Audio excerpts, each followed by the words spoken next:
Artwork files. Artwork files. Artwork files.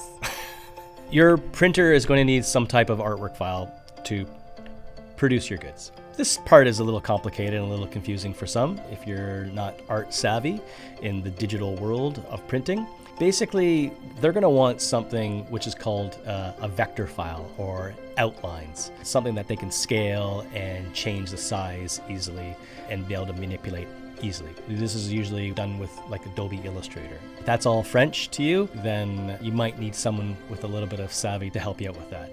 A lot of times I'll get an image that's like a JPEG, a really small JPEG, and they're like, I want to print this. And you're like, it's impossible. You can't. It's just the scale. It doesn't have the right ratio. It's just, you can't print it. So in that case, it has to be redrawn and remade. Not a problem. It's just going to cost money. If you have a JPEG, it can be used for screen printing.